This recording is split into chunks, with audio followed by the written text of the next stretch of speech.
सुसंगती सदा घडो, सुजन वाक्य कहाणी पडो या शिकवणीपासून आजचा तरुण वर्ग थोडा दोरावलेलाच आहे. आजच्या तरुणाची अवस्था म्हणजे संघर्ष आधीच हार मानलीस तू, कर्तबगारी आधीच गमावलीस तू, जीवन हा संघर्ष आहे तोच नको म्हणतोस तू, अरे जगण्याआधीच संपलास तू, अशी काहीशी झाली आहे. तरुण पिढी देशाचा, समाजाचा आणि कुटुंबाचा आधारस्तंभ आहे. तरुणाच्या हाताला काम मिळाले तरच तरुण सर्वांगीण विकास करू शकतो. तरुणाच्या हाताला काम नसेल तर तरुणाई भरकटते, दिशाहीन होते, वाम मार्गाला लागते. आजच्या काळात तरुणासमोर समस्यांचा ढीग पडलाय. समस्यांतून आपली कशी सुटका करावी असा प्रश्न जो तो तरुण स्वतःला विचारत असतो.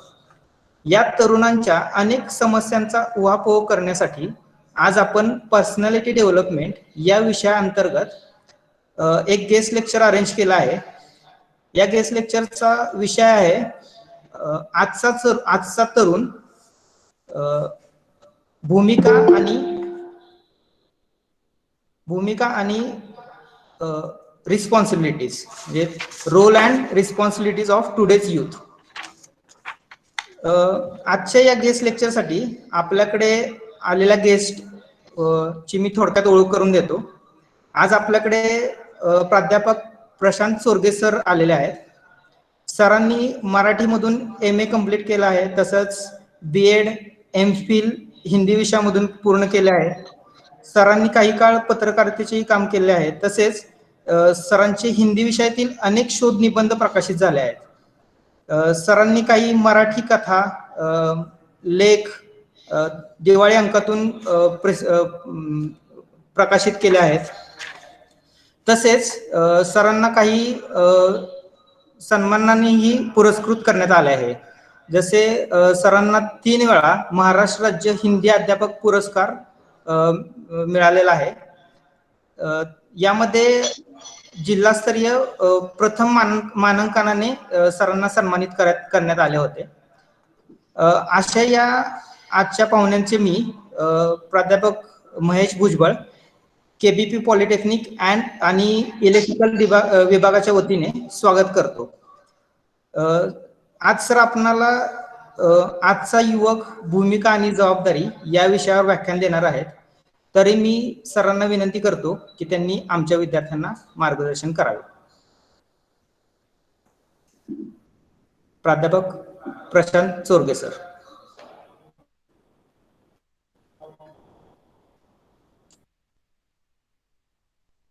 आजच्या कार्यक्रमाचे अध्यक्ष सन्माननीय प्राचार्य डॉक्टर शेख सर, तुमच्या विभाग प्रमुख पाटील मॅडमजी, तसेच तुमच्या फॅकल्टीचे सर्व प्राध्यापक, प्राध्यापिका व उपस्थित सारे विद्यार्थी, पाठीमागच्या आठवड्यामध्येच भुजबळ सरांचं आणि माझं थोडंसं बोलणं झालं की सर असा पर्सनॅलिटी डेव्हलपमेंट याच्या अंतर्गत असं एक व्याख्यान किंवा एक गेस्ट लेक्चर घेता येईल का तुम्हाला? तर मी त्यांना लगेचच होकार दिला आणि त्यासाठी आपण सर्व विद्यार्थी आता सज्ज आहात. विद्यार्थी मित्र हो, क्रांतीसूर्य महात्मा ज्योतिराव फुले ज्यांनी शिक्षणाचं महत्व अवघ्या समाजाला पटवून दिलं, क्रांती ज्योती सावित्रीबाई फुले ज्यांनी स्त्री शिक्षणाचा पाया रचला, आणि कर्मवीर भाऊराव पाटील ज्यांनी तळागाळातील अथवा बहुजनांच्या पर्यंत शिक्षण पोहोचावं याच्यासाठी अहोरात्र कष्ट घेतले. या तीनही विभूतींना वंदन करून मी माझ्या विषयाकडे वळतो. विद्यार्थी मित्रो, आजचा जो आपला विषय आहे तो थोडासा तुमच्या अतिशय जवळचा आहे असं म्हटलं तरी हरकत नाही. आजचा युवक, भूमिका आणि जबाबदारी. आज 21व्या शतकामध्ये जगत असताना युवकांची नेमकेपणानं भूमिका काय असली पाहिजे व त्या भूमिकेला साजेशा अशा जबाबदाऱ्या ज्या पार पाडाव्या लागणार आहेत त्या काय असल्या पाहिजेत, या विविध उदाहरणांच्या माध्यमातून खऱ्या अर्थाने या तुमच्या डिप्लोमाच्या विद्यार्थ्यांना काहीतरी देण्यासाठी मी इथं आज व्यासपीठावर उभा आहे किंवा ऑनलाईनच्या माध्यमातून तुमच्याशी संवाद साधण्याचा प्रयत्न करतो. विद्यार्थी मित्रो, मुळातच युवक, आजचा युवक, आणि ज्यावेळी युवक हा शब्द आपल्या डोळ्यासमोर येतो किंवा कानावर पडतो, त्यावेळी एकच म्हणावंसं वाटतं की हा युगवाहक आहे. म्हणजे आपल्या भारत देशाचा, राष्ट्राचा हा युगवाहक आहे तो युवा. किंवा युवा शब्द हा तुम्ही जर उलटा वाचला तर वायू असा त्याचा उच्चार होतो. म्हणजे प्रत्येक गोष्ट तुम्हाला वायूप्रमाणे करायची आहे. आणि म्हणून स्वामी विवेकानंदांनी सुद्धा आजची जी युवा शक्ती आहे किंवा त्यावेळची जी युवा शक्ती होती, या युवा शक्तीवरच फार मोठा विश्वास ठेवलेला होता. कारण त्यांच्याच खांद्यावर उद्या राष्ट्राचं भविष्य किंवा भवितव्य अवलंबून आहे. आणि म्हणून युवा हा महत्वाचा आहे. जसं लहान मुलं असतात त्यांच्यावर फारशी जबाबदारी नसते, किंवा जे वृद्ध होतात त्यांच्यावरही फार जबाबदारी नसते. मात्र जो युवा आहे, तो मधला घटक आहे, तो खूप आणि खूप महत्वाचा आहे.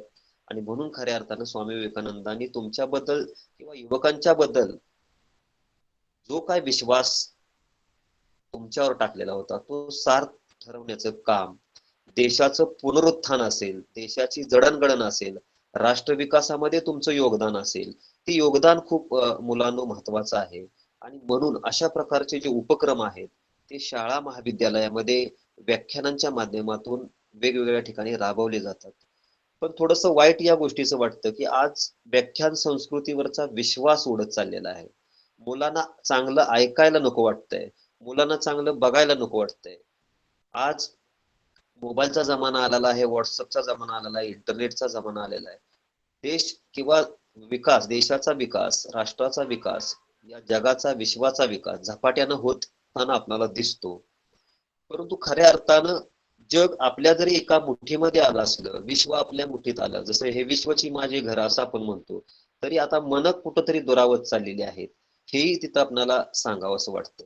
आणि मग अशा परिस्थितीमध्ये आजचा जो युवक आहे, या युवकाच्या मध्ये जर देशाची दोरी दिली असेल तर त्या युवकाने नेमकेपणानं केलं काय पाहिजे, त्याची भूमिका काय असली पाहिजे, आणि वास्तविकता काय आहे, या सगळ्या गोष्टींचा ज्यावेळी आपण उहापोह करतो त्यावेळी नेमकेपणानं एक युवक म्हणून तुमची जी जबाबदारी आहे ती जबाबदारी तुम्ही कितपत पेलता, यावर खऱ्या अर्थानं देशाचा विकास, तुमच्या स्वतःचा विकास, तुमच्या गावाचा विकास आणि पर्यायानं समाजाचा विकास हा ठरलेला असतो. आज मुलांना थोडंसं वास्तवाशी जर आपण चर्चा केली, वास्तव काय आहे, वास्तव काय, कारण प्रेझेंट जे आहे ते खूप महत्वाचं आहे असं मला वाटतं. आणि म्हणून पाश्चात्य संस्कृतीचं जे अंधानुकरण आजचा युवक करत आहे किंवा करू पाहत आहे, तिथं कुठंतरी आपण फसतो आहे असं मला वाटतं. स्वामी विवेकानंदांनी एके ठिकाणी म्हटलेलं आहे की अमेरिका असेल, इंग्लंड असेल, या देशांचं अनुकरण करण्यापेक्षा आजच्या युवकानं खऱ्या अर्थानं या भारत मातेच्या चरणाशी जर आपण नतमस्तक झालो आणि आपल्या देशाच्या विकासाबद्दल चार गोष्टी मनामध्ये घेतल्या तर खऱ्या अर्थानं देशाचा विकास होईल, असं स्वामी विवेकानंदांनी एका ठिकाणी म्हटलं होतं. आणि ते खरं सुद्धा आहे. आणि म्हणून पाश्चात्य संस्कृतीचं जे अनुकरण आहे ते आपण कितपत केलं पाहिजे, त्यालाही कुठेतरी मर्यादा असली पाहिजे, हाही विचार युवकांच्या मनामध्ये कुठेतरी असला पाहिजे. लक्षात ठेवा, अशा अनेक गोष्टी आहेत. आणि विषयाकडे वळत असताना कर्मवीर अण्णांच्या बद्दल चार गोष्टी जर मी सांगितल्या नाहीत तर कुठंतरी मी जे काय तुम्हाला चार शब्द सांगितलेले आहेत त्याच्यामध्ये कुठंतरी कमतरता जाणवेल असं मला वाटतं. आणि म्हणून मी जी माझी भूमिका आहे, नेमकेपणानं विषयाशी संबंधित असणारी भूमिका असेल किंवा जो उद्देश असेल तो तुमच्या पुढे ठेवला. आणि थोडस विषयांतर करून मी अण्णांच्या बद्दल थोड्याशा चार बाबी तुम्हाला जरूर सांगेन. कारण मी सुद्धा रयत शिक्षण संस्थेमध्ये शिक्षण घेतलेला तुमच्यासारखाच एक विद्यार्थी आहे. एक गोष्ट लक्षात ठेवा की कर्मवीर अण्णांच्या बाबतीत सांगत असताना की जसं आपण म्हणतो की या जगामध्ये देव आहे का नाही, या जगामध्ये देव आहे का नाही, त्यावेळी स्वामी विवेकानंदांनी अतिशय या प्रश्नाचं उत्तर छान दिलेलं होतं. की स्वामी विवेकानंद एके ठिकाणी असं म्हणतात की ज्याचा देवावर विश्वास आहे परंतु ज्याचा स्वतःवर विश्वास नाही तो समाजातला सगळ्यात मोठा नास्तिक असतो. ज्याचा देवावर विश्वास आहे पण ज्याचा स्वतःवर विश्वास नाही तो समाजातला सगळ्यात मोठा नास्तिक असतो. स्वामीजी पुढे म्हणतात की ज्याचा देवावर विश्वास आहे, ज्याचा स्वतःवर विश्वास आहे आणि ज्याच्यावर समाजाचा विश्वास आहे तो खरा समाजातला देव माणूस असतो. आणि हा देव माणूस म्हणजेच आपले कर्मवीर अण्णा. आणि या कर्मवीर अण्णांचा वारसा चालवण्याचं काम खऱ्या अर्थानं डॉक्टर अनिल पाटील साहेब करत आहेत. त्यांच्या खांद्यावर ती पताका आहे आणि ती पताका त्यांनी ती लीलया पेललेली आहे. ही जबाबदारी त्यांनी लीलया पेललेली आहे. आणि हा जो रथ आहे शिक्षणाचा तो अण्णांनी त्यांच्या हातामध्ये दिलेला आहे. ते चालवण्याचं काम ते आज अतिशय चांगल्या पद्धतीनं करत आहेत. याचा तुमच्यासारख्या विद्यार्थ्यांना व आमच्यासारख्या प्राध्यापकांना नक्कीच अभिमान आहे. विद्यार्थ्यांनो, जसं की मी तुम्हाला सांगितलं की कर्मवीर अण्णा यांनी 1919 साली रयत शिक्षण संस्थेची स्थापना काले या ठिकाणी केली. आणि त्यानंतर खऱ्या अर्थानं या रयत शिक्षण संस्थेचा जो ते बीज रोवलं ते हळूहळू फोफावत गेलं. आज त्याचा महावृक्ष किंवा वटवृक्ष झालेला आपल्याला दिसतो. आणि कर्मवीर अण्णांच्या बाबतीत सांगायचं म्हटलं तर कर्मवीर अण्णांच्या बाबतीत सुद्धा सांगत असताना की त्यांना सुद्धा अनेक अडचणी आल्या. ज्यावेळी त्यांचं नुकतंच लग्न झालेलं होतं आणि घरी काही 4 पाहुणे आलेले होते आणि 4 पाहुणे आल्यानंतर त्यांनी विचारलं कर्मवीरांच्या अण्णांच्या वडिलांना विचारलं की भाऊराव काय करतात. त्यावेळी भाऊराव पाटलांचे वडील त्या 4 पाहुण्यांना म्हणतात की काय नाही, तू खातो आणि बोंबलत फिरतो, एवढंच म्हटले. आणि तिथे लक्ष्मीबाई मात्र त्या पाहुण्यांना किंवा पंक्तीमध्ये जेवण वाढत असतात. शेजारीच त्या पंक्तीमध्ये अण्णा सुद्धा बसलेले होते. आणि असे शब्द ज्यावेळी पत्नीला अर्थात लक्ष्मीबाईंच्या कानावर पडले त्यावेळी मात्र त्यांच्या डोळ्यातून अश्रू आले आणि ते अश्रूचे 2 थेंब अण्णांच्या हातावर पडले. अण्णांना याचं खूप वाईट वाटलं. अण्णा तिथून तडक उठले आणि त्यांनी सातारा गाठला. सातारला येऊन मग रयत शिक्षण संस्थेच्या बाबतीतली काही ध्येय धोरण असतील मी तुम्हाला ह्या बाबी थोडक्यात सांगतोय कारण आपला मुख्य विषय पुढे आहे. परंतु अण्णांच्या बाबत 4 गोष्टी सांगत असताना ह्या आणि ज्यावेळी तुम्ही रयत शिक्षण संस्थेमध्ये शिकत आहात त्यावेळी तुमची जेवढी जबाबदारी त्यापेक्षा माझी जास्त नैतिक जबाबदारी आहे की अण्णांच्या बद्दल काहीतरी 4 बाबी सांगा. आणि मग खऱ्या अर्थाने अण्णांनी तिथून पुढे हळूहळू रयत शिक्षण संस्थेची जी पाळंमुळं आहेत किंवा ज्या शाखा असतील त्या हळूहळू त्याचा विस्तार कसा होत गेला हा इतिहास तुम्हाला थोडासा माहिती आहे. मी काय त्याच्यामध्ये खोलवर काही शिरत नाही. दुसरी मग एक प्रसंग तुम्हाला सांगेन त्यांच्या जीवनातला की कर्मवीर अण्णांना पहिल्यापासूनच अस्पृश्यांच्या बद्दल एक कळवळा होता की समाजामध्ये अस्पृश्यांना जी वागणूक दिली जात होती ती त्यांना कुठेतरी मान्य नव्हती. आणि मग गावामध्ये ज्यावेळी विहिरीवर पाणी भरण्यासाठी ते अस्पृश्य येत होते त्यावेळी त्यांना पाणी भरू दिलं जायचं नाही. आणि मग अशा आडाचा किंवा विहिरीचा रहाट तोडण्याचं काम अण्णांनी केलं आणि अस्पृश्यांसाठी कुठंतरी जे पाणी देण्याचं काम आहे ते त्यांनी केलं. म्हणजे हळूहळू एक एक गोष्ट त्यांनी बघा कशा पद्धतीने केलेली. मग शिक्षणाची गोष्ट असेल किंवा अस्पृश्यांच्या बद्दल कळवळा असेल किंवा बहुजनांच्या बाबतीत शिक्षणाचा प्रश्न असेल, तळागाळातील प्रत्येक घटकासाठी शिक्षणाचा प्रश्न असेल, तो अण्णाने आपल्या परीनं सोडवण्याचा प्रयत्न केलेला आहे. आणि म्हणून लोकांनी त्यांना कर्मवीर ही पदवी दिली आहे. अर्थात ते डिलीट आहेत, त्याच्यानंतर पद्मविभूषण आहे, अशा अनेक त्यांना जरी पदव्या दिलेल्या असल्या तरी कर्मवीर ही उपाधी जी आहे ही खऱ्या अर्थानं जनतेनं त्यांना बहाल केलेली आहे आणि ही खऱ्या अर्थानं सार्थ आहे. मग कमवा आणि शिका योजनेसारखी योजना असेल, गरिबांच्या मुलाला या योजनेतून जे शिक्षण मिळवतं मग स्वावलंबी शिक्षण हेच खरे ब्रीद आहे.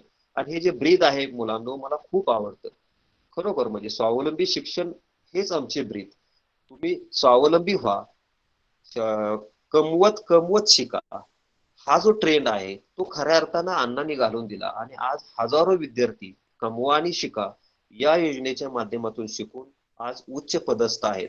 याचा माझ्यासारख्या एका रयत शिक्षण संस्थेमध्ये शिकणाऱ्या विद्यार्थ्याला, शिक्षकाला, तुमच्यासारख्या विद्यार्थ्यांना एक अभिमानाची बाब आहे. ही मात्र आपल्याला कुठेतरी लक्षात ठेवली पाहिजे. आणि अशा या कर्मवीर अण्णांचा जो मृत्यू आहे तो 9 मे 1959 साली झाला. त्यांचं स्मारक सातारा येथे आहे. त्या सगळ्या बाबी मी तुला एवढ्याच सांगितल्या की आपण ज्यावेळी एका शिक्षण संस्थेमध्ये शिकतो, ज्या शाला माऊलीमध्ये आपण शिकतो, परंतु ती शाला माऊली उभी करण्यासाठी ज्या माणसानं कुठंतरी रात्रीचा दिवस केला, कष्ट घेतले, त्या माणसाबद्दल, त्या देव माणसाबद्दल तुमच्यापर्यंत काहीतरी पोहोचवावं, हा या पाठीमागचा उद्देश आहे मुलांनो. दुसरी गोष्ट मी तुम्हाला एवढंच सांगेन मुलांनो, की ज्यावेळी तुम्ही आज डिप्लोमा करत आहात, इंजिनिअरिंगला प्रवेश घेतलेला आहात आणि मग उद्याचे तुम्ही अभियंता आहात. उद्याचे तुम्ही अभियंता आहात. कर्मवीर अण्णा हे सामाजिक अभियंता होते. आपण त्यांना सोशल इंजिनियर असं म्हणूया. पण खऱ्या अर्थाने तुम्ही एक इंजिनियर भविष्यात होणार आहात. एक प्रसंग सांगतो की समाजामध्ये इंजिनियर या शब्दाला किती व्हॅल्यू आहे, किंवा समाजामध्ये एक अभियंता कोणत्याही फॅकल्टीचा असो त्याला किती समाजामध्ये किंमत असते, याचं एक सुंदर उदाहरण आहे, एक सुंदर गोष्ट आहे, ती तुम्हाला सांगतो. सुंदर कथा आहे, सत्य कथा आहे. ती कथा ऐकल्यानंतर तुम्हाला वाटेल हा सर सांगत होते ते बरोबर आहे. विद्यार्थी मित्रो, ब्रिटिशांच्या कालखंडामध्ये ब्रिटिशांनी आपल्या देशावर 150 पेक्षा जास्त वर्ष राज्य केलं. पण या कालखंडामध्ये रेल्वेमधून प्रवास करत असताना एक व्यक्ती खुर्चीवर म्हणजेच त्या आसनावर बसलेला असतो आणि अतिशय गंभीर चेहऱ्याचा हा व्यक्ती त्या आसनावर बसलेला असतो, सीटवर बसलेला असतो आणि रेल्वे भरधाव वेगाने धावत असते. आणि मग एके ठिकाणी असं होतं की हा ग्रस्त मध्येच उठतो आणि रेल्वेची जी चेन आहे ती चेन, एमर्जन्सी चेन आपण म्हणतो, ती एमर्जन्सी चेन तो खेचतो म्हणजे ओढतो. याचा अर्थ रेल्वे थांबते. रेल्वे थांबल्यानंतर रेल्वे थांबल्यानंतर लोक अतिशय त्याच्यावर वैतागतात की विनाकारण ह्या माणसानं रेल्वे का थांबवली किंवा ती चेन का ओढली, जेणेकरून रेल्वे थांबली, आम्हाला अडचणी आल्या. अशा वेळी तिथं असणारा जो गार्ड आहे तो गार्ड येतो आणि त्या धीर गंभीर चेहऱ्याच्या पुरुषाला चार बोल सुनावतो की तुम्ही असं का केलं. आणि मग त्यावेळी ती जी व्यक्ती आहे ती व्यक्ती त्या गार्डला व समोर बसलेल्या डब्यात बसलेल्या त्या 10-20 माणसांना सांगतात की इथून पुढे एक फरलांगभर रेल्वेचे जे रूळ आहेत ते कुठंतरी तुटलेले आहेत आणि पुढे अपघात होण्याची दाट शक्यता आहे. असं ज्यावेळी तो धीर गंभीर माणूस म्हणतो त्यावेळी लोकांना कदाचित ते पटत नाही आणि जो गार्ड असतो त्यालाही ते पटत नाही. परंतु रेल्वे हळूहळू ज्यावेळी तिथपर्यंत पोहोचते त्यावेळी त्यांच्या लक्षात येतं की हा खरोखरच इथं कुठं रेल्वेचा रूळ आहे तो ब्रेक झालेला आहे. जर रेल्वे त्याच वेगाने पुढे गेली असती तर कदाचित फार मोठा अपघात घडला असता आणि हजारो लोकांचे प्राण गेले असते. आणि मग त्यावेळी तिथं असणाऱ्या त्या गार्डने प्रश्न विचारला की हे तुम्हाला कसं समजलं, हे तुम्हाला कसं उमगलं की पुढे रेल्वेचे रूळ कुठंतरी ब्रेक झालेले आहेत. त्यावेळी हा ग्रस्त म्हणतो की रेल्वेची गती आहे ती गती कुठंतरी त्याच्यामध्ये फारकत मला जाणवली आणि मला त्याची जाणीव झाली की रेल्वेचे रूळ कुठंतरी ब्रेक झालेले आहेत. आणि मग तो जो गार्ड आहे या ग्रस्ताला, जो धीर गंभीर चेहरा करून बसलेला असतो, ज्यानं हजारो लोकांचे प्राण वाचवलेले असतात, अशा व्यक्तीला म्हणतो की तुम्ही कोण आहात. त्यावेळी ती व्यक्ती म्हणते की माझं नाव डॉक्टर एम विश्वेश्वरय्या. आणि हे विश्वेश्वरय्या, ते म्हणतात की विश्वेश्वरय्या आहात परंतु तुम्ही कोण आहात. त्यावेळी डॉक्टर एम विश्वेश्वरय्या म्हणतात की मी एक इंजिनियर आहे आणि मी इंजिनियर असल्यामुळेच ही गोष्ट माझ्या लक्षात आली. म्हणजेच सांगण्याचा मनोदय एवढाच आहे की सामान्य माणसाच्या लक्षामध्ये ही गोष्ट नसतीच आली, कदाचित अपघात पुढे घडला असता, पण एक इंजिनियर असल्यामुळे त्यांच्या ध्यानामध्ये, त्यांच्या मनामध्ये ही गोष्ट आली आणि त्यांनी हजारो लोकांचे प्राण वाचवले. विचार करा की समाजामध्ये एका इंजिनियरची भूमिका किती महत्वाची असते. आणि आज व्याख्यान ऐकणारे जे विद्यार्थी आहेत ते भविष्यामध्ये इंजिनियर होणार आहेत. त्यांच्या खांद्यावर एक जबाबदारी आहे. ती जबाबदारी जशी सर विश्वेश्वरय्या यांना आपण अभियंत्यांचं दैवत मानतो, अशा सारखे अभियंते तुम्हाला पुढे घडायचं आहे. मग वेगवेगळ्या पद्धतीनं मग तुमचा सबमिशनचा भाग असेल, तुमचा अभ्यासाचा भाग असेल, विद्यार्थ्यांना मी तुम्हाला एवढंच सांगेन की तुम्ही पदवीच्या मागे लागू नका किंवा पदवी मिळवण्यासाठी शिकू नका. तर पदवी तुमच्यापर्यंत चालत येईल अशा प्रकारचं काम तुम्हाला करायचंय, अशा प्रकारचं शिक्षण तुम्हाला घ्यायचंय. नाही तर विनाकारण फक्त पदवी पाहिजे म्हणून एकदा मला पदवी मिळाली की संपलं, एकदा मला डिग्री मिळाली की संपलं. परंतु तू 4-5 वर्षामध्ये जे शिक्षण घेतलेलं आहे, डिप्लोमा आणि डिग्री केलेली आहे, ती मनापासून केलेली आहे का. मला उद्या समाजाचं काहीतरी देणं लागतं, मग मी आज सिव्हिल इंजिनियर झालेलो आहे किंवा कुठला इलेक्ट्रिकल इंजिनियर झालेला आहे, परंतु जे ज्ञान घेतलेलं आहे ते पायाभूत ज्ञान घेतलेलं आहे का, हाही विचार तुमच्या मनामध्ये कुठेतरी असला पाहिजे. तर खऱ्या अर्थानं या गोष्टी होणार आहेत. तुम्हाला मी एक उदाहरण सांगेन की माझ्या कॉलेजमधला एक विद्यार्थी मला म्हटला की सर, चिमणीचं पाखरू घरट्यातून ज्यावेळी जन्मतं त्यावेळी ते घरट्यातून बदकन पडत नाही. त्याची आई त्याला दाना देते, पाणी देते, 4 आठवडे पंखाखाली घेते आणि ते चिमणीचं पाखरू आकाशामध्ये भुरदिशी उडून जातं. पण माणसाचं लेकरू जे आहे ते अनेक प्रकारच्या डिगऱ्या घेतं, पण ते जाग्यावरून उठत देखील नाही. हे कसं काय? त्यावेळी त्या विद्यार्थ्याला मी या प्रश्नाचं उत्तर दिलं. मी त्याला एवढंच सांगितलं की ज्या चिमणीच्या पाखराची गोष्ट तू सांगितली की चिमणीचं पाखरू बदकन खाली का पडत नाही, ते आकाशात झेप कसं घेतं, तर त्या चिमणीच्या पाखराला पंख हे आतून फुटलेले असतात. पंख हे आतून फुटलेले असतात. माणसाला किंवा विद्यार्थ्याला ज्या डिग्र्या मिळतात त्या डिग्र्या त्याला बाहेरून चिटकवलेल्या असतात आणि म्हणून ते जागेवरच बसतं. ह्या डिग्र्या फक्त घेऊन उपयोग नाही, लक्षात ठेवा. त्याच्यासाठी तुम्हाला आत्मज्ञान जागृत केलं पाहिजे. तुमचं आत्मज्ञान एकदा जागृत झालं तर मग खऱ्या अर्थानं तुमचा विकास होताना तुम्हाला कोणीही रोखणार नाही. आणि म्हणून एके ठिकाणी ज्ञानोबांनी म्हटलेलं आहे की गुरु तेथ ज्ञान, ज्ञानी आत्मदर्शन, दर्शनी समाधानी असे तेथ. तुम्हाला जे ज्ञान मिळायचंय ते मिळवायचं आहे, ते ज्ञान तुम्हाला आत्मज्ञान म्हणजे आतून जागृत झालं पाहिजे. तर ह्या सगळ्या गोष्टी होतील. जसं चिमणीला पंख आतून फुटलेले आहेत, त्या पद्धतीने हा सगळा विकास. हॅलो, हा सर माझा आवाज येतोय का? हॅलो, येतोय सर. हा ठीक आहे.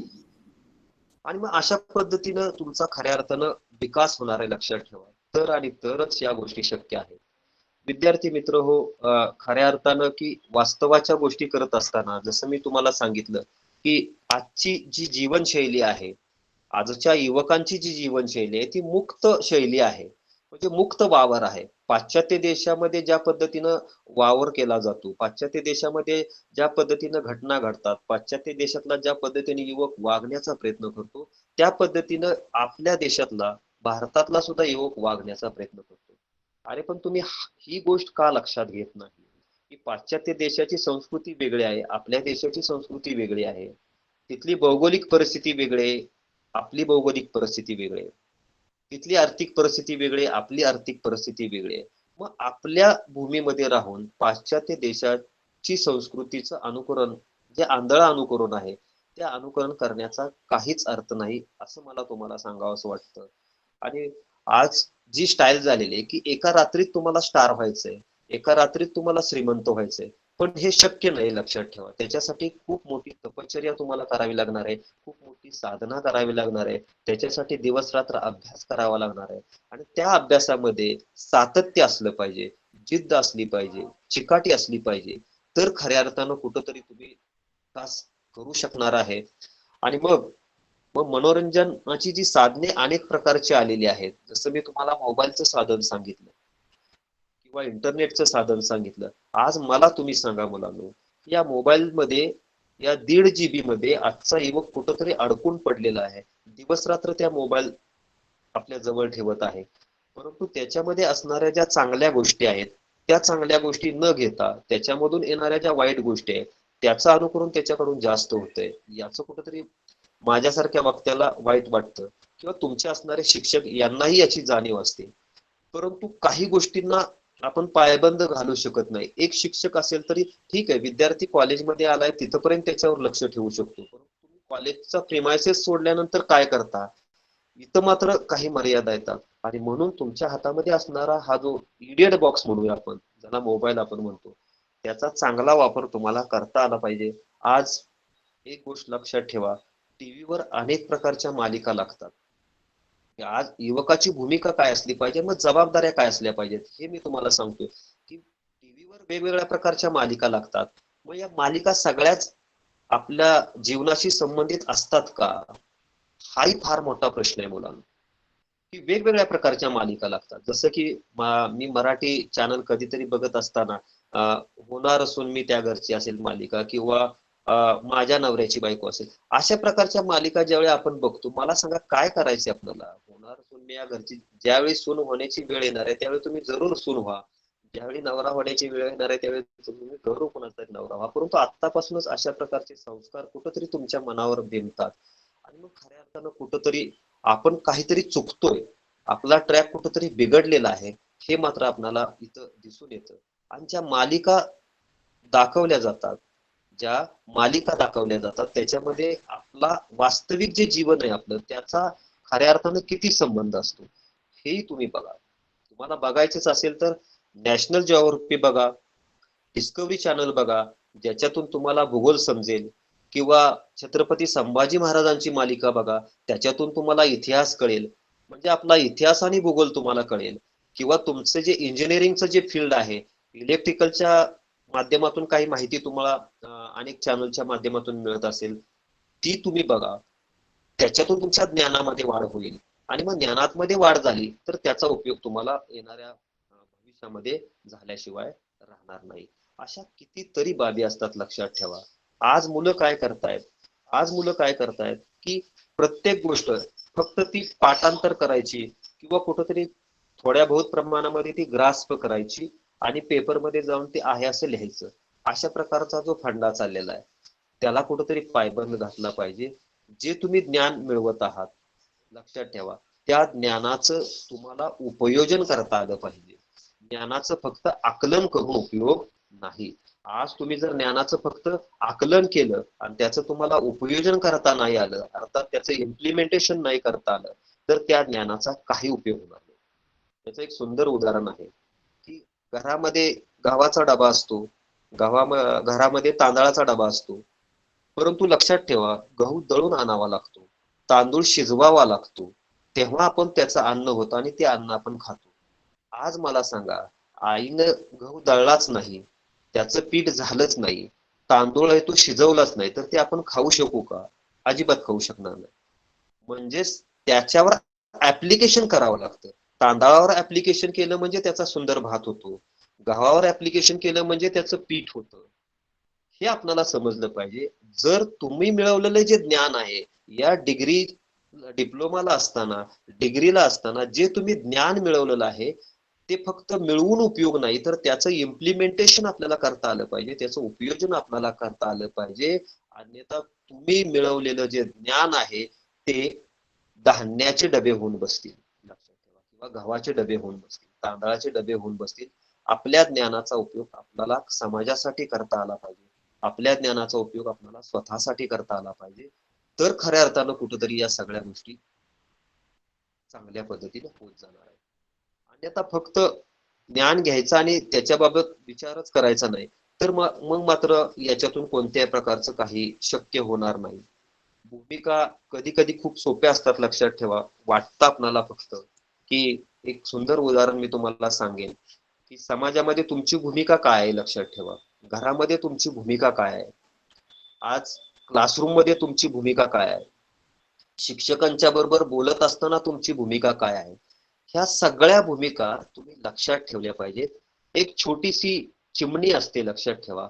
कदाचित ह्या गोष्टी तुम्हाला वाटतील की सर सांगतात, ह्या 8वी 9वी किंवा 10वीच्या मुलांना सांगण्यासारखे आहेत. अजिबात नाही. असं जर तुम्हाला वाटत असेल तर ती तुमची चूक आहे, लक्षात ठेवा. या माध्यमातून तुम्हाला जे ज्ञान मिळणार आहे, या माध्यमातून तुम्हाला जो विचार मिळणार आहे तो खूप महत्वाचा आहे, लक्षात ठेवा. एक छोटीशी चिमणी असते, तिची भूमिका किती मोठी असते, लक्षात ठेवा. एक छोटी चिमणी असते, तिची भूमिका किती मोठी असते की एकदा आग लागते आणि आग लागल्यानंतर एक चिमणी आपल्या चोचीमध्ये पाणी घेते, आपल्या पंखावर पाणी घेते आणि ती आग विझवण्याचा प्रयत्न करत असते, आग विझवण्याचा प्रयत्न करत असते. अशा वेळी एक कावळा त्या चिमणीला म्हणतो की, अगं चिमणे, तुझ्या या चोचभर पाण्यानं आग विझणार आहे का? तुझ्या या चोचभर पाण्यानं आग विझणार आहे का? अशा वेळी ती चिमणी त्या कावळ्याला म्हणते की, कावळे दादा, तुझं खरं आहे की माझ्या चोचभर पाण्यानं आग विझणार नाही, परंतु एक गोष्ट लक्षात ठेव, ज्यावेळी आगीचा इतिहास लिहिला जाईल, ज्यावेळी आगीचा इतिहास लिहिला जाईल त्यावेळी या चिमणीचं नाव आग लावणाऱ्यामध्ये नसेल, तर ते आग विझवणाऱ्यांच्या मध्ये असेल. म्हणजे भूमिका छोटी आहे, लक्षात ठेवा, परंतु तिनं जे काम केलंय, तिनं जे योगदान दिलंय ते खूप महत्वाचं आहे. आणि हे योगदान तुम्हाला खऱ्या अर्थानं कुठंतरी सार्थक ठरवायचं आहे. तर मग म्हणता येईल की काय नाही, जे चाललंय ते ठीक चाललेलं आहे. पण तुम्ही तुमच्या भूमिकेला टिकप राहा, कॉन्क्रीट राहा तिथं की मला हे करायचं आहे. रवींद्रनाथ टागोर यांच्या कवितेतला एक सूर्य असंच एक उदाहरण आहे की रवींद्रनाथ टागोर यांच्या कवितेतला एक सूर्य असा पुढे येतो आणि तो म्हणतो की माझ्यानंतर माझी जागा कोण घेणार, माझ्यानंतर माझी जागा कोण घेणार. त्यावेळी छोटीशी एक पंक्ती असते आणि ती पंक्ती पुढे येते आणि त्या सूर्याला म्हणते की हे सूर्या, मला कदाचित तुझ्या इतकं तळपता येणार नाही, मला कदाचित तुझ्या इतकं चमकता येणार नाही, परंतु एक गोष्ट आहे, तुझ्या प्रकाशाचं नातं मी जोडेन आणि माणसाच्या पावलाला प्रकाश देण्याचं काम करेन. मग विचार करा, एक पंक्ती जी अभेद्य अशा अंधाराला सुद्धा चिरून प्रकाश देते. तर तुम्ही आम्ही काय आहोत, एक मानव आहोत, एक मनुष्य आहोत. आणि मग मानव हा पृथ्वी तलावरचा सगळ्यात मोठा बुद्धिमान असा प्राणी, मग आपण तर भरपूर काही करू शकतो. ही गोष्ट तुमच्या खऱ्या अर्थानं लक्षात आली पाहिजे. आज मला सांगा की जेम्स वॅट सारखा माणूस आहे ज्यानं वाफेच्या इंजिनाचा शोध लावला याचा अर्थ एक गोष्ट लक्षात ठेवा की जेम्स वॅटच्या ही गोष्ट लक्षात आली की ज्यावेळी चुलीवर ठेवलेलं भांड आहे त्याच्यावरती प्लेट ठेवलेली आहे, ती वाफेनं थडथडते आहे, ती गोष्ट त्यानं ओळखली की ह्या वाफेत सुद्धा ताकद आहे, वाफेत सुद्धा ताकद आहे. मग ही गोष्ट सामान्य माणसाच्या का लक्षात येत नाही, ती शास्त्रज्ञ, त्याच्यासाठी शास्त्रज्ञ व्हावं लागतं, त्याच्यासाठी शोध लावावे लागतात. पण ही गोष्ट तुमच्याही लक्षात येऊ शकते ना, तुम्ही एखादा एक्सपेरिमेंट मांडू शकता, तुम्ही एखादा रिसर्च करू शकता. आज जर तुम्ही डिग्री करत आहात किंवा डिप्लोमा करत आहात, त्याच्यामध्ये तुम्ही काहीतरी पुढे जाऊन पीएचडी करा, रिसर्च करा, त्याच्या माध्यमातून तुमच्या ही गोष्ट लक्षात येईल. किंवा न्यूटन सारखा जो माणूस आहे त्याच्या सहज झाडाखाली बसल्यानंतर की सफरचंद जे आहे ते वरून खालीच का येतं आणि मग गुरुत्वाकर्षणाचा शोध लागतो.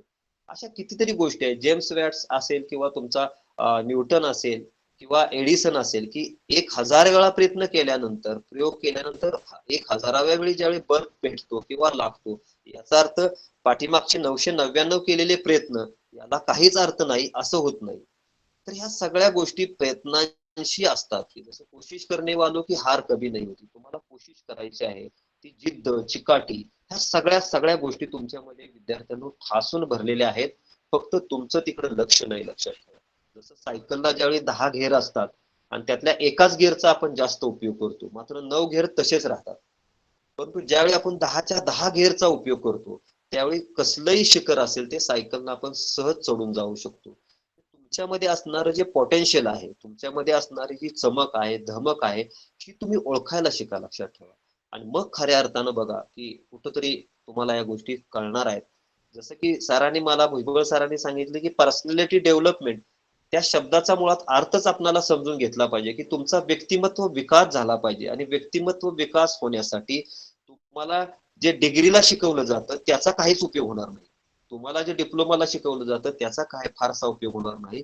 परंतु पर्सनॅलिटी डेव्हलपमेंट याच्या अंतर्गत तुम्ही बसता कसे, तुम्ही उठता कसे, तुम्ही चालता कसे, तुम्ही कपडे कसे घातलेले, तुमची वेशभूषा कशी, तुमची केशभूषा कशी, ह्या सगळ्या गोष्टी, तुम्ही बोलता कसं, ह्या सगळ्या गोष्टी लक्षात ठेवा पर्सनॅलिटी डेव्हलपमेंट अंतर्गतच येतात. आणि म्हणून खऱ्या अर्थानं अशा प्रकारचे जे उपक्रम आहेत, अशा प्रकारची व्याख्यानं असतील, अशा प्रकारची भाषणं असतील, ही खऱ्या अर्थानं तुमच्या कॉलेजमध्ये जी घेतली जातात ती खूप महत्वाची आहे. 2 वर्षापूर्वी किंवा 3 वर्षापूर्वी तुमच्या कॉलेजमध्ये अशाच प्रकारचं एक व्याख्यान देण्यासाठी मी आलेलो होतो. चांगला प्रतिसाद मिळाला होता त्यावेळी सुद्धा, की विद्यार्थ्यांना वाटलं की ठीक आहे, सरांनी सांगितलेलं आहे ते काहीतरी आपण त्याचं अनुकरण केलं पाहिजे, इम्प्लिमेंटेशन केलं पाहिजे, तर आयुष्यामध्ये आपल्याला कुठं काहीतरी करता येईल, घडवता येईल. या गोष्टी तुम्हाला असल्या पाहिजेत. आज तुम्ही जर डिप्लोमाचे विद्यार्थी आहात तर लक्षात ठेवा तुम्हाला प्रश्न पडले पाहिजेत.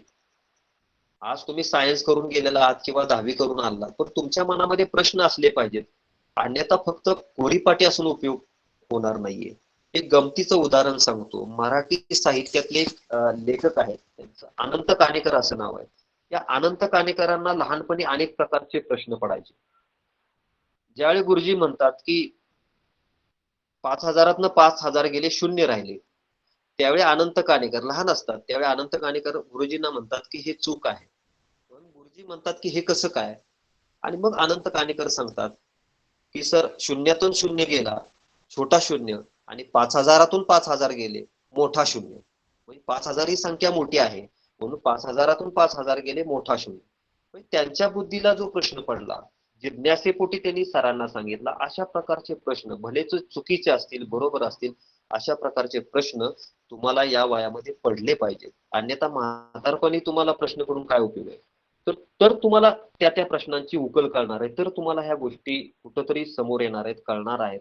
अन्यथा फक्त या अशा जर गोष्टी राहिल्या तर खऱ्या अर्थानं कोणत्याही गोष्टीला काही अर्थ उरणार नाही. लक्षात ठेवा, आज तुमच्यावर जी जबाबदारी आहे लक्षात ठेवा, की ज्यावेळी घरामध्ये तुम्ही तुमचे आई वडील तुम्हाला शिकवतात, तुमच्यासाठी कष्ट करतात, रात्रंदिवस मेहनत करतात, रक्ताचं पाणी करतात आणि तुम्हाला वाटेल तेवढा पैसा खर्च करतात, याचा विचार कुठंतरी तुम्ही केलेला आहे का?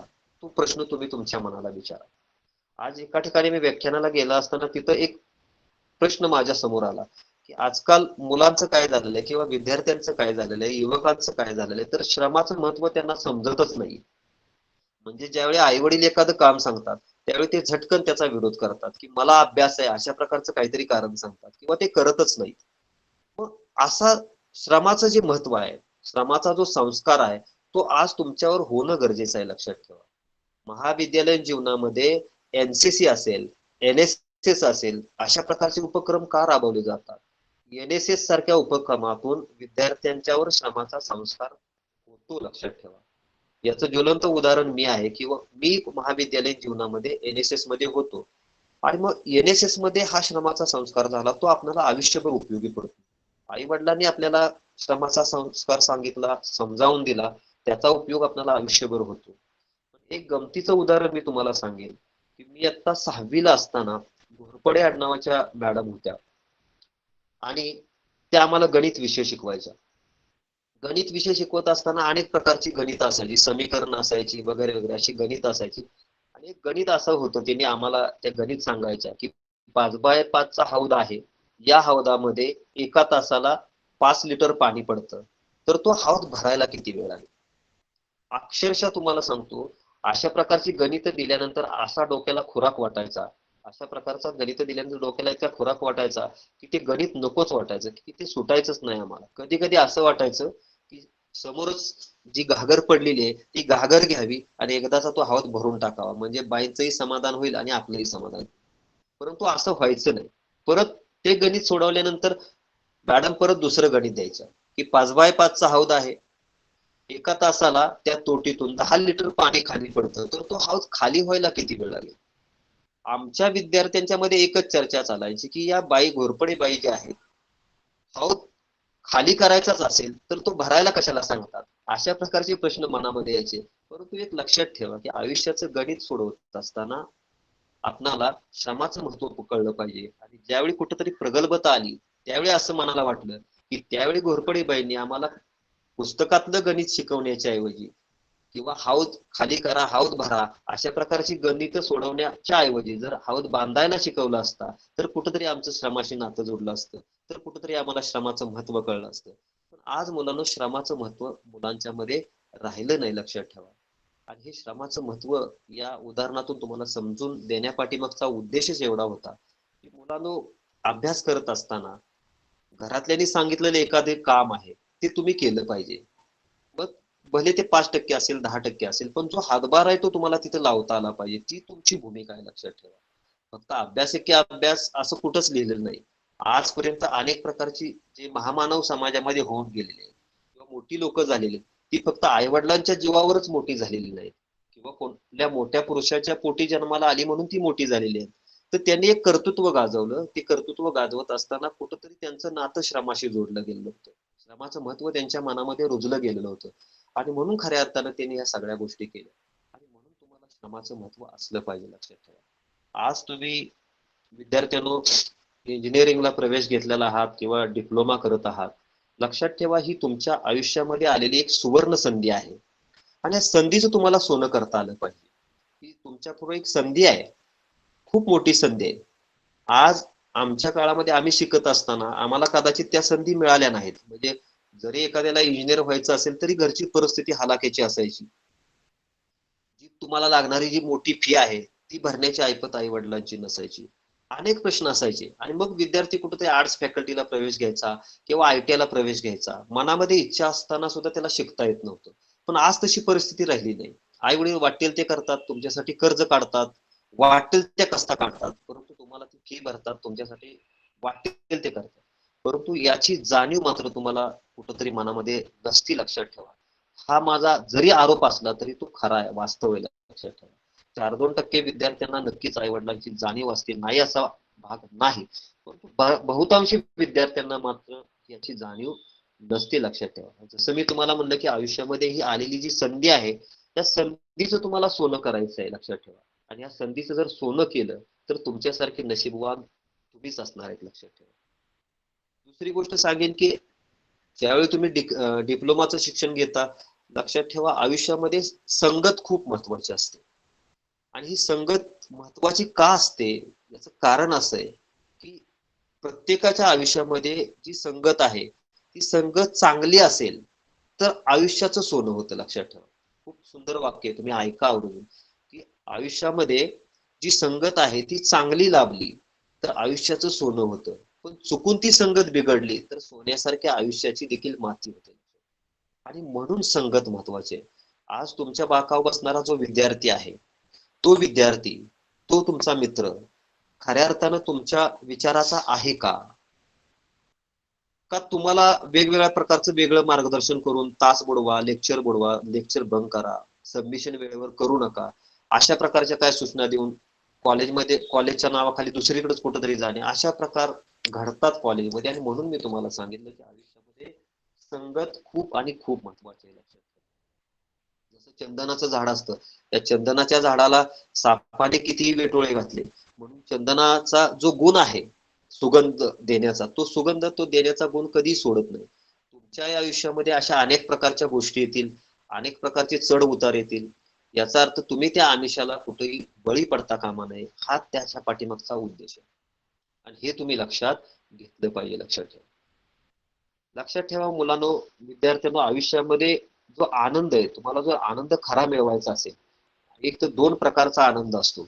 एक असतो आनंद शाश्वत असतो आणि एक आनंद क्षणभंगूर असा आनंद असतो. तुम्हाला शाश्वत आनंदासाठी या डिप्लोमाचं शिक्षण चांगल्या पद्धतीनं पूर्ण करायचंय. या शाश्वत आनंदासाठी तुम्हाला डिग्री चांगल्या पद्धतीनं पूर्ण करायची. मी एका ठिकाणी व्याख्यानाला गेलो होतो आणि तिथं व्याख्यान झाल्यानंतर एक गृहस्थ मला तिथं भेटले आणि ते मला म्हटले की चोरगे सर, तुम्ही व्याख्यान देता, चांगलं शिकवता, याच्यातून तुम्हाला काय मिळतं? तर मी त्या ग्रस्ताला म्हटलं की मला आनंद मिळतो, याच्यातून मला आनंद मिळतो, मी व्याख्यानं देतो याच्यातून मला आनंद मिळतो. आता त्या व्यक्तीनं थोडीशी घेतलेली होती. तो व्यक्ती मला म्हणाला की सर, मी जे काम केलेलं आहे, मी जे काम करतो, मलाही त्याच्यातून आनंद मिळतो. म्हणजे तो कुठंतरी नशा करतो, ड्रिंक करतो, त्याला त्याच्यातून आनंद मिळतो. मी त्या व्यक्तीला एवढंच म्हटलं, अर्थात आजूबाजूला 4 लोक होती माझ्या, मी त्या व्यक्तीला एवढंच म्हटलं की अरे बाबा, तुला ज्या गोष्टीतून आनंद मिळतो त्या आनंदातून उद्याचं दुःख जन्माला येतं. लक्षात ठेव. म्हणजे तू जी ड्रिंक करतोयस त्याच्यातून तुला जो आनंद मिळतोय त्याच्यातून उद्याचं दुःख जन्माला येतं. आणि माझा जो आनंद आहे, माझ्या आनंदाला सबंध समाजाची मान्यता आहे, माझ्या आनंदातून उद्याचा आनंदच जन्माला येतो. एक गोष्ट लक्षात ठेवा विद्यार्थ्यांनो, ज्या आनंदातून आनंद जन्माला येतो ना, तो खरा शाश्वत आनंद असतो. हा शाश्वत आनंद तुमच्या जीवनामध्ये येण्यासाठी तुम्हाला कुठेतरी कष्ट करावे लागतील, तुम्हाला कुठेतरी परिश्रम करावे लागतील, तुम्हाला कुठेतरी तपश्चर्या करावी लागणार आहे, तर या सगळ्या गोष्टी तुमच्या आयुष्यामध्ये येणार आहेत. अन्यथा इंजिनिअरिंग कॉलेजची मुलं अनेक वेळा आम्ही बघतो, फर्स्ट इयरचे विषय राहिलेले आहेत, सेकंड इयरचे विषय राहिलेले आहेत, फर्स्ट सेमचे विषय राहिलेले आहेत. मग हा जो प्रकार आहे, लक्षात ठेवा, तो प्रकार कुठेतरी थांबला पाहिजे. तुमचे फर्स्ट सेम हो, सेकंड सेम हो, किंवा तुमचं सबमिशन असो, त्या त्या वर्षाचं ते कम्प्लिशन असलंच पाहिजे. हा सांगण्याचा माझा उद्देश नाही, त्याच्यासाठी तुमचे प्राध्यापक प्रोफेसर आहेतच कॉलेजमध्ये, परंतु ह्या गोष्टी घडतात. लक्षात ठेवा.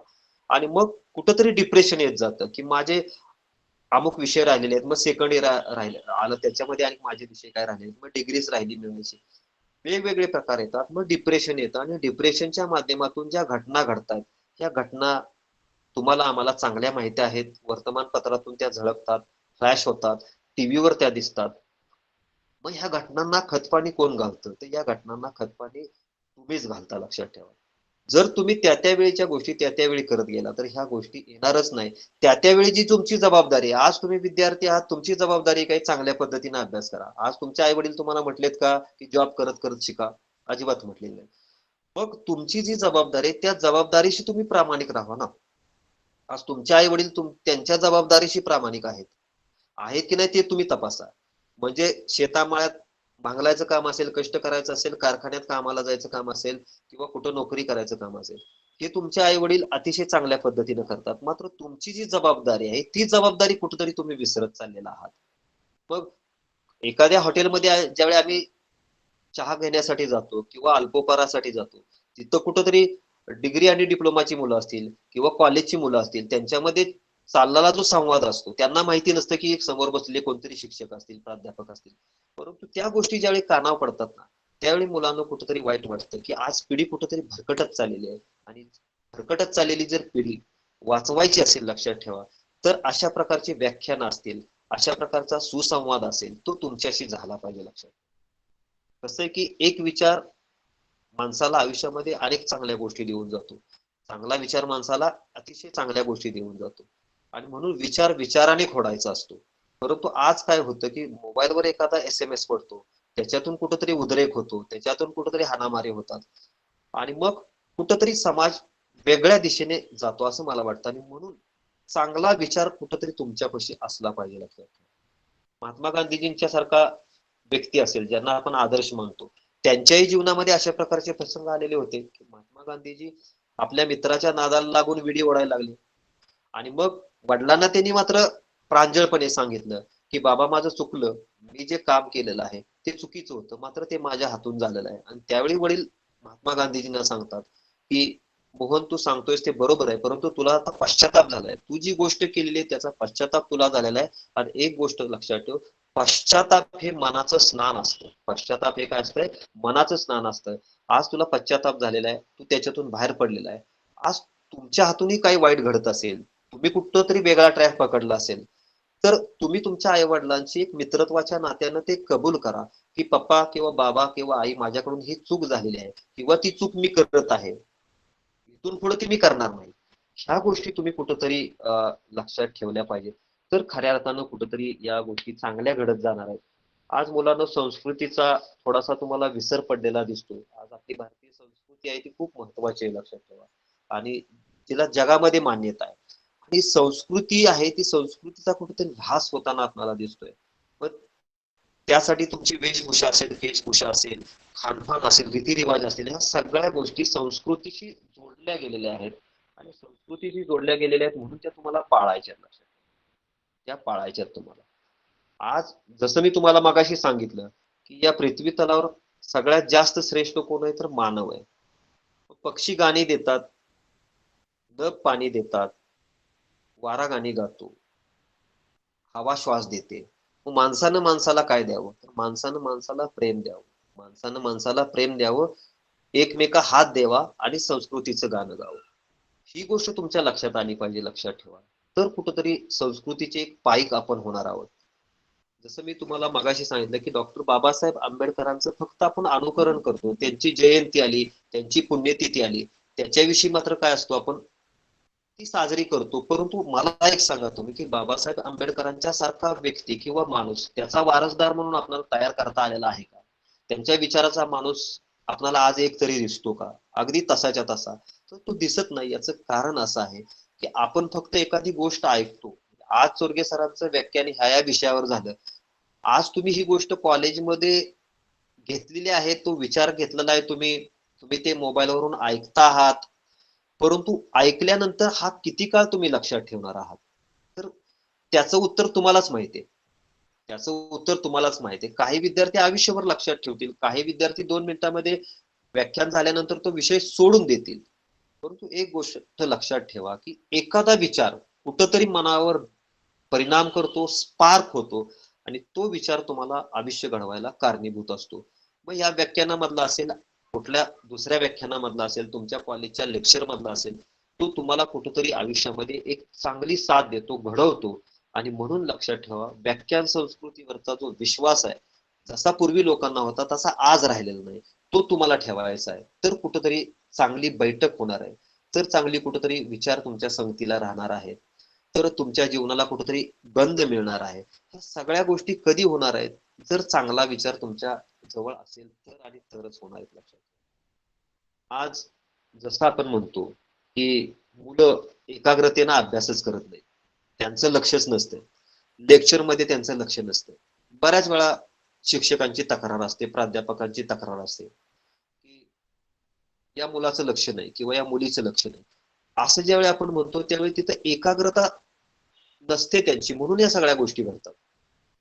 एकाग्रतेचं एक उदाहरण तुम्हाला सांगेन, खूप छान उदाहरण आहे मुलांनो, की स्वामी विवेकानंद परदेशामध्ये एकदा गेलेले असतात आणि परदेशामध्ये गेल्यानंतर एका नदीच्या किनारी एक 4-7 टवार मुलं कुठं गेलेले असतात, त्याचा अमेरिकेला गेलेले असतात. एक 4-7 टवार मुलं त्या नदीच्या किनारी त्यांचं एक काम चाललेलं असतं की कागदाचा एक बोळा करायचा, पाण्यात टाकायचा, प्रवाहात टाकायचा आणि तो बंदुकीनं टिपायचा. असा त्यांचा कार्यक्रम चाललेला असतो, परंतु एकही बोळा त्यांना टिपता येत नाही. स्वामीजींना हसू येतं, स्वामी विवेकानंदांना हसू येतं आणि ते हसतात, मिश्किलपणे हसतात. त्यावेळी त्याच्यातला एक मुलगा आहे, तो स्वामीजींच्या जवळ येतो आणि स्वामीजींना म्हणतो की या संन्याशाला हसायला काय जाते, कागदाचा बोळा बंदुकीनं टिपणं हे एवढं सोपं आहे का? त्यावेळी त्यातला दुसरा एक मुलगा येतो आणि स्वामीजींना म्हणतो की तुम्ही बंदूक चालवून दाखवा, तुम्ही नेम धरून दाखवा, तुम्ही तो गोळा टिपून दाखवा, बरं तुम्हाला जर हसायला येतं तर तुम्ही करून दाखवा ना. त्यावेळी स्वामी हसत हसत म्हणतात की ठीक आहे, आणा इकडे ती बंदूक. आणि बंदूक घेतात, कागदाचा बोळा पाण्यात टाकतात, पहिल्याच प्रयत्नामध्ये कागदाचा बोळा टिपतात, दुसरा बोळा टाकला जातो, तिसरा बोळा टाकला जातो, चौथा, पाचवा, असे अनेक बोळे स्वामीजी पहिल्याच प्रयत्नामध्ये टिपतात. त्यावेळी तिथं असणारा एक थोडासा चाणाक्ष असा तो मुलगा 18-19 वर्षाचा स्वामीजींना म्हणतो की हे तुम्हाला कसं काय जमलं? त्यावेळी स्वामी सांगतात त्यांना की तुम्ही कागदाचा बोळा टिपत असताना तुम्हाला काय दिसत होतं? त्यावेळी एक मुलगा म्हणतो की मला पाणी दिसत होतं, झाडं दिसत होती, कागदाचा बोळा दिसत होता. कोण म्हणत होतं मला पाणी दिसत होतं, कोण म्हणत होतं मला किनारा दिसत होता. परंतु स्वामीजी जे उत्तर देतात ते खूप महत्वाचं आहे की स्वामीजी म्हणतात की मला फक्त कागदाचा बोळाच दिसत होता, मला फक्त कागदाचा बोळाच दिसत होता, ते माझं लक्ष होतं आणि मी ती एकाग्र चित्तानं टिपला. म्हणजेच काय की एकाग्रता खूप महत्वाची आहे, लक्षात ठेवा. आणि ही जर एकाग्रता नसेल तर कदाचित तुम्ही कितीही अभ्यास केला तर तो वरवरचा ठरणार आहे, मग तो डिप्लोमाचा असो किंवा डिग्रीचा असो. आणि म्हणून खऱ्या अर्थानं एकाग्रता खूप खूप खूप महत्वाची आहे, लक्षात ठेवा. कॉन्सन्ट्रेशन खूप महत्वाचं आहे. मग ते तुमची साधी डायग्राम काढण्याच्या वेळेच असेल, लेक्चर मध्ये ज्यावेळी तुम्ही लेक्चर अटेंड करता, लेक्चर मध्ये तुमचे सर किंवा मॅडम काय तुम्हाला मार्गदर्शन करत असतील, त्या लेक्चर मधला प्रत्येक मुद्दा तुमच्या लक्षात यायचा असेल तर तिथेही एकाग्रतेची खूप गरज आहे. आज होतं असं की एकाग्रता आपली फक्त दोनच कामावर असते, एक तर झोपण्यावर असते आणि दुसरी म्हणजे खाण्यावर असते. याच्यापेक्षा दुसरी एकाग्रता तुमच्याकडे दिसून येत. आणि म्हणून मग मगाशी जो विषय मी तुम्हाला सांगितला की फर्स्ट सेमचे एवढे विषय राहिले, सेकंड सेमचे एवढे विषय राहिले, दुसऱ्या वर्षी परत 2 विषय राहिले, हा जो प्रकार आहे तो कुठेतरी थांबणार आहे, लक्षात ठेवा. तर आणि तर ह्या सगळ्या गोष्टी घडणार आहेत, लक्षात ठेवा. आज जसं मी विवेकानंदांचं उदाहरण सांगितलं तसं दुसरं एक महत्वाचं तुम्हाला सांगेन की ह्याच्यामध्ये अटल बिहारी वाजपेयींनी सुद्धा अनेक प्रकारच्या कविता लिहिल्या, पण कॉन्सन्ट्रेशन असायचं किंवा एकाग्रता असायची, त्याच्यातून ते घडले, लक्षात ठेवा. आंबेडकरांच्या जीवनामध्ये सुद्धा त्याच बाबीत आंबेडकर असतील, शाहू असतील, फुले असतील, ह्या सगळ्या हे सगळे जे महापुरुष होऊन गेले त्यांनी प्रत्येक वेळी आपलं जे लक्ष आहे ते लक्ष एकदा केंद्रित केले, मला ह्या लक्ष्यापर्यंत पोहोचाय, मला हे करायचं आहे आणि मी ते करणारच आहे, अशा प्रकारचा कुठंतरी चंग त्यांनी मनाशी बांधला होता. आणि म्हणून खऱ्या अर्थानं आपण त्यांना महामानव मानतो किंवा महापुरुष म्हणतो, युगपुरुष म्हणतो. आज मला सांगा तुम्ही, अनेक तुमच्यासारखी मुलं काय सांगतात, जर अपयश आलं तर ते अपयश आई वडिलांच्या माथी मारतात की माझ्या घरची परिस्थिती चांगली नव्हती म्हणून असं झालं किंवा माझ्या घरी दारिद्र्य आहे म्हणून असं झालं. मला सांगा मुलांनो की डॉक्टर एपीजे अब्दुल कलाम यांच्या जीवनातला एक प्रसंग मी तुम्हाला सांगेन की डॉक्टर एपीजे अब्दुल कलाम यांची परिस्थिती फार हलाखीची होती की वडील फक्त एक नावाडी होते, नावेचा व्यवसाय करायचे आणि मग घरी दारिद्र्य होतं. आज तुम्ही अभियांत्रिकीला प्रवेश घेतलेला आहात म्हणून मी तुम्हाला हे सांगतोय, तुम्ही इंजिनिअरिंगला प्रवेश घेतलेला आहे म्हणून मी तुम्हाला हा प्रसंग सांगतोय डॉक्टर एपीजे अब्दुल कलाम यांच्या जीवनातला. डॉक्टर कलाम ज्यावेळी 12वी पास होतात, चांगल्या मार्क्सने पास होतात, त्यावेळी त्यांना मद्रासला अभियांत्रिकीला अर्थात इंजिनिअरिंगला प्रवेश मिळतो. परंतु प्रवेश मिळाल्यानंतर घरामध्ये दारिद्र्य असतं, दुःख असतं आणि त्यामुळे घरातली लोक सगळी निराश झालेली असतात. वडील एका कोपऱ्यामध्ये बसलेले असतात, विचार करत असतात की अब्दुलची फी कशी भरायची.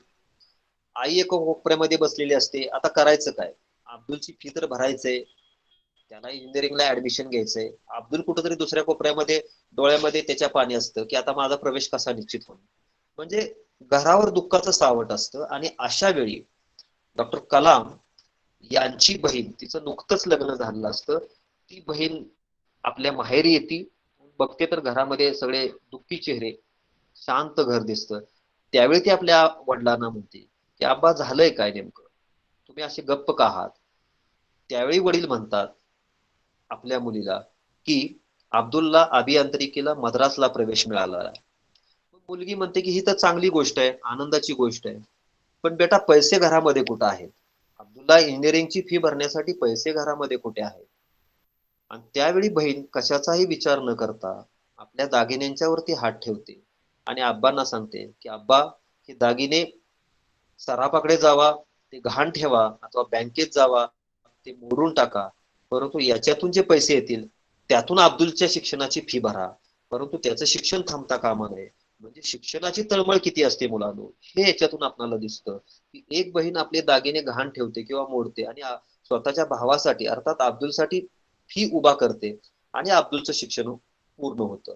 मग हा अब्दुल अर्थात एपीजे अब्दुल कलाम आपल्या बहिणीला त्यावेळी म्हणतात की दीदी, मी खूप मोठा होईन, मी खूप कर्तृत्व संपन्न होईन, भरपूर कीर्ती कमवेन, भरपूर पैसा कमवेन आणि भरपूर पैसा कमवल्यानंतर तुझे जे दागिने घेतलेले आहेत त्या दागिन्यांच्या मध्ये अजून मी भर घालेन आणि तुला तुझे दागिने परत करेन.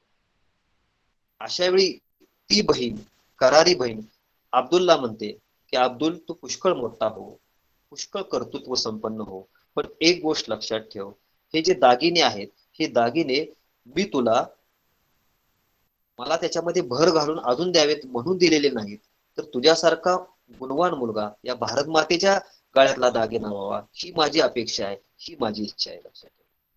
म्हणजे भारत मातेच्या गळ्यातला तो दागिना व्हावा ही माझी इच्छा आहे. आज व्याख्यान ऐकणारी जी सगळी मुलं आहेत मॅडम, ती सगळी भारत मातेच्या गळ्यातले दागिने आहेत.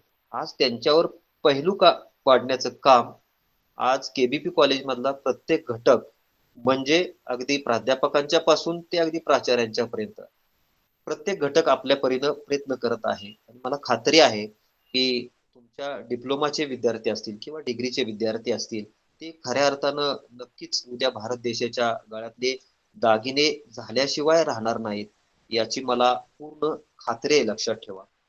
आणि या सगळ्या गोष्टी लक्षात ठेवा तुम्ही घेत असताना.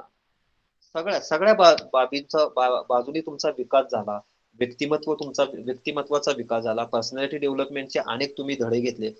परंतु हे सगळं करून जर तुमच्या अंगी जर विनम्रता नसेल, लक्षात ठेवा, तर मग तुम्ही जे कमावलेलं आहे त्याला किंमत शून्य आहे. तुमच्या अंगी विनम्रता सुद्धा असली पाहिजे. आणि विनम्रतेचं उदाहरण सांगत असताना की तुकोबांनी एका ठिकाणी म्हटलेलं आहे, एका अभंगामध्ये म्हटलंय की महापुरे झाडे जाती तेथे लवाळे वाचती, महापुरे झाडे जाती तेथे लवाळे वाचती. याचा अर्थ काय आहे की ज्यावेळी महापूर येतो आणि महापूर आल्यानंतर नदीच्या पात्रामध्ये जी धटिंगणासारखी उभी असणारी मोठी मोठी झाडं आहेत, ती त्या पाण्याच्या लोंढ्यापुढे झुकत नाहीत, वाकत नाहीत, म्हणून ती उन्मळून पडतात, नष्ट होतात आणि वाहून जातात. पण पण त्या नदी पात्राच्या कडेला लव्हाळ्याची अर्थात गवताची छोटी छोटी पाती असतात, ती मात्र त्या पाण्याचा लोंढा येतो त्यावेळी ती झुकतात, वाकतात आणि पूर ओसरल्यानंतर पुन्हा उजळ मात्याने उभी राहतात. म्हणजे झाडांच्या अंगी विनम्रता नसते, वाकण्याची वृत्ती नसते, मात्र ती लव्हाळ्याच्या अंगी विनम्रता असते. लव्हाळे वाकतात म्हणून लव्हाळे विनम्र असतात, म्हणून ते टिकतात. मात्र जी मोठी मोठी धष्टपुष्ट झाडं असतात त्यांच्या अंगी विनम्रता नसते म्हणून ती नष्ट होतात. लक्षात ठेवा. आणि म्हणून विनम्रता खूप महत्वाची आहे. मग कुठलाही माणूस असू दे, तो गरीब असो, श्रीमंत असो, नाही तर सरपंच असो, किंवा तो देशाचा पंतप्रधान असो, मात्र त्याच्याकडे जर विनम्रता नसेल तर मग मात्र या सगळ्या गोष्टी फार फार कुठंतरी चुकीच्या होत जातात, लक्षात ठेवा. आणि म्हणून विनम्रता तुमच्याकडे असली पाहिजे. आणि या जसं आज प्रत्येक ठिकाणी मार्कांची ओढ लागलेली आहे, मला 70% पडले पाहिजेत, मला डिस्टिंक्शन पडलं पाहिजे, मला 80% पडले पाहिजेत, माझं काहीतरी थोडं फ्युचर घडलं पाहिजे, ही एक स्पर्धा लागलेली, लक्षात ठेवा. परंतु एक वाक्य माझं लक्षात ठेवा, की परीक्षेतल्या गुणांची गोळाबेरीज म्हणजे गुणवत्ता नसते, लक्षात ठेवा. परीक्षेतल्या गुणांची गोळाबेरीज म्हणजे गुणवत्ता नसते. गुणवत्ता कशात असते, तर येणाऱ्या परिस्थितीचा, खूप सुंदर वाक्य, येणाऱ्या परिस्थितीचा तुम्ही सामना कसा करता, येणारी तुमच्या आयुष्यामध्ये येणारे जे आव्हान आहेत, ते आव्हानं तुम्ही कशी पेलता, त्यावर खऱ्या अर्थानं गुणवत्तेचा कस राहतो, लक्षात ठेवा. त्याला आपण गुणवत्ता म्हणतो. की जसं तुमच्या कॉलेजची इमारत इतकी सुंदर बांधलेली आहे, त्या बांधणाऱ्या इंजिनियरच्या हातातही गुणवत्ता आहे, तुम्हाला शिकवणाऱ्या प्राध्यापकांच्या शब्दातही गुणवत्ता आहे. एक कुंभार असतो, खूप छान मूर्ती तयार करतो, त्याच्या हातातही गुणवत्ता आहे.